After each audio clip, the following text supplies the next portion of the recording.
हम में से कुछ लोग का लाइव कंप्लेन बॉक्स क्यों है? क्यों? क्योंकि हम परमेश्वर के सामने सिर्फ पाप का अंगीकार के चले आते हैं, लेकिन हम वहां बैठते नहीं हैं कि हमें भर। बाइबल नहीं कहती है जो सिर्फ बोल के चले आते हैं, वे जो इंतजार करते हैं वे नया बल प्राप्त करते हैं, वे अकाबों की तरह उड़ते हैं।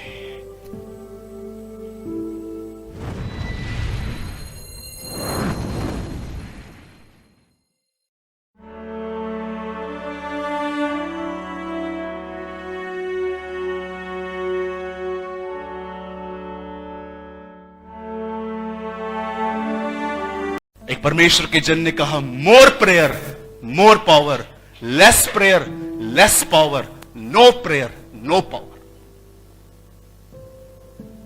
क्यों? कभी आपने सोचा है कितने सालों से हम में से कुछ लोग एक हारा हुआ जीवन जी रहे हैं? हर 3-4 दिन में टेम्पर खो देते, बच्चों को चिल्ला देते, घर पे चिल्ला देते, कंप्लेंट्स लेके घूमते। कभी आपने सोचा हम में से कुछ लोग का लाइव कंप्लेन बॉक्स क्यों है? क्यों? क्योंकि हम परमेश्वर के सामने सिर्फ पाप का अंगीकार के चले आते हैं, लेकिन हम वहां बैठते नहीं हैं कि हमें भर। बाइबल नहीं कहती है जो सिर्फ बोल के चले आते हैं, वे जो इंतजार करते हैं वे नया बल प्राप्त करते हैं, वे अकाबों की तरह उड़ते हैं। पे द प्राइस। परमेश्वर को समय दीजिए और सुनिए अब जो मैं कह रहा हूं। प्रभु के साथ जब आप बैठे हो, ये बहुत इंपॉर्टेंट है। प्रभु के उठने, प्रभु के साथ बैठने के बाद जब आप उठते हो, तब आप क्या करते हो, ये उससे भी ज्यादा इंपॉर्टेंट है, ये उससे भी ज्यादा महत्वपूर्ण है। आपने खुदा को थोड़ा समय दिया, बात कर ली, कभी मन हुआ कभी नहीं हुआ, ऐसा चलता ही नहीं। ये मूड जो है ना आपका, ये मूड, इस मूड को थोड़ा कंट्रोल में रखो। आज मेरा मन नहीं था, आज मेरा मन नहीं था। आपको बोला किसने मन के अनुसार चलने? द बाइबल से लिव इन द स्पिरिट, आत्मा में चलो। अदरवाइज मैं आपको बोलना चाहता हूं, आपके लाइफ में है ना, ये अनुभव आपको मिलते रहेंगे। कभी आप सारा को देखिए, कभी वो बीबी कहता था, कभी वो बहन कहता था, कभी शिमशोन देखो शेर फाड़ता था, कभी, सॉरी मैं ये वर्ड कह रहा हूं, गोद पे था। और दाऊद को देखो, कभी क्या करता था और कभी क्या करता था। कभी आपने देखा इतने constant up down up down up down क्यों आए इनके लाइफ में? क्यों? क्योंकि खुदा ने इन्हें पाखरू नहीं दिया था, इन्हें खुदा ने पवित्र आत्मा रीजन टू सीजन दिया था। किसी कारण से कुछ समय तक ये इनको दिया गया था। पर आप में से कितने लोगों ने मुझे बताइए, उद्धार पाने के बाद पौलुस को देखा पाप में गिरते हुए, पतरस को देखा, क्यों ये नहीं गिरे? अंदर मिला, खुदा ने इन्हें अंदर दिया, इसीलिए उन्होंने, इवन आपको पता है न्यू टेस्टामेंट का स्टैंडर्ड क्या है? कितने लोगों ने यह वचन पढ़ा है? यीशु ने एक स्त्री को जो व्यभिचार में पकड़ी गई थी, उसे माफ करके क्या कहा? जी अंकल जी, फिर पाप मत करना। पॉसिबल है? पॉसिबल है? क्यों यीशु ने कहा फिर पाप मत करना? मैं बोल रहा था, प्रभु ये मजाक है क्या? फिर पाप मत करना कैसे होगा? अरे मैं खुद रहने आ रहा हूं अंदर, कैसे नहीं होगा? ये हो सकता है।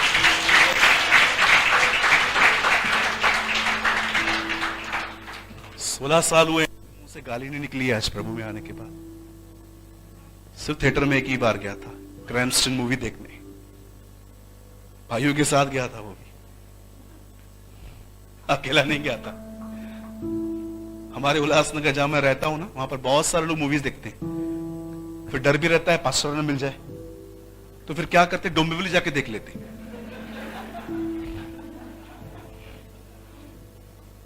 और कोई विश्वासी मिल जाता है तो उसको बोलते हैं, यार तू भी मत बोलना, मैं भी नहीं बोलूंगा। एक पाखंडी दूसरे पाखंडी को समझाता है।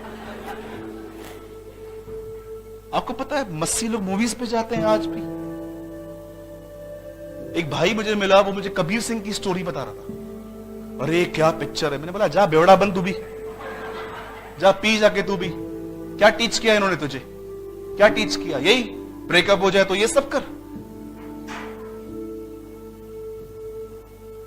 आज भी मैं आप में से बहुतों को पूछूंगा ना, हेरा फेरी पिक्चर में कौन कौन थे, आप में से सब उसका कैरेक्टर बताएंगे। लेकिन मैं यहीं पर कहूं मत्ती 7:8 में क्या लिखा है, तू याद करना, तू पास्टर है। वाह भाई वाह।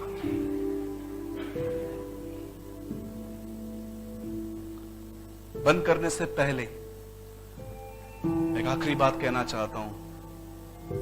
यह व्यक्ति जिसने ये लाइन कही, ये उन प्रचारकों में नहीं था जो एक मीटिंग को ऑर्गेनाइज करता था ताकि लास्ट में कुछ पैसे बच जाए।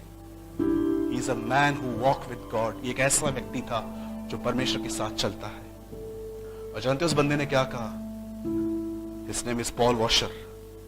He said, उसने कहा, हम एक ऐसी मसीहत में जी रहे हैं जहां पर हमें यह सिखाया गया है कि प्रभु के पीछे चलने के लिए सब कुछ त्यागने की जरूरत नहीं है। जबकि यीशु ने कहा, जब तक तुम सब कुछ त्याग न लो तो मेरे चेले नहीं बन सकते। सब कुछ। ब्रदर, क्या प्रभु हमें अपने परिवार से अलग होने के लिए कह रहा है, बिजनेस बंद करने के लिए? नो, वो आपको ये कह रहा है, अगर तेरा पैसा, तेरा इनकम लेवल नीचे आएगा, तेरे को लोग धोखा देंगे, तुझे इसका कोई फर्क नहीं पड़ना चाहिए। तुझे फर्क एक ही जगह पे पड़ना चाहिए, जब तू मेरे खिलाफ कुछ करे। और आज उल्टा है, चीजें जाती हैं तो परेशान हो जाते हैं, परमेश्वर को दुखी करके रखा है, इसका कोई फर्क ही नहीं पड़ता। जो कोई अपना मां, अपना बाप, अपना भाई, अपना परिवार, यीशु ने कहा जब तक वो अपने आप को अप्रिय न जाने। चलो एक बात पूछना चाहता हूं, सब यहां देखिए, कितने लोगों ने इस व्यक्ति का नाम सुना है? लेवी, याकूब का 8वां बेटा है ये। आप जानते हो ये इतना मजेदार है कि आप हैरान हो जाओगे। बाइबल में इनकी एक अलग से किताब है, लेवी व्यवस्था, लेवियों की व्यवस्था। आप जानते हो ये लोग क्या करते थे? ये सदैव परमेश्वर के तंबू को उठाते थे। बाइबल में साफ लिखा गया है, मेरे तंबू को कोई टच न करे। अच्छे इंटेंशंस के साथ जब उजा ने भी परमेश्वर के फर्नीचर को टच किया, वो मर गया था। परमेश्वर ने कदापि ये बर्दाश्त नहीं किया कि मेरा फर्नीचर लेवियों के कोई उठाएगा। पर कभी आपको यह बात पता चली लेवियों को सेवकाई क्यों मिली? क्या टॉस हुआ था और लेवी टॉस जीते थे? क्या परमेश्वर ने अपनी तानाशाही की थी कि नहीं मैं लेवियों को ही दूंगा? आपको पता है उन्होंने क्या किया था? जब मूसा परमेश्वर की 10 आज्ञाओं को लेने पहाड़ पे गया, तब जब वो नीचे उतरा, तब उसने क्या देखा कि लोग मूर्ति पूजा कर रहे थे, एक बछड़े की पूजा कर रहे थे। और मूसा ने उन्हें कहा, ये तुम क्या कर रहे हो? ये तो व्यभिचार है, निकलो वहां से।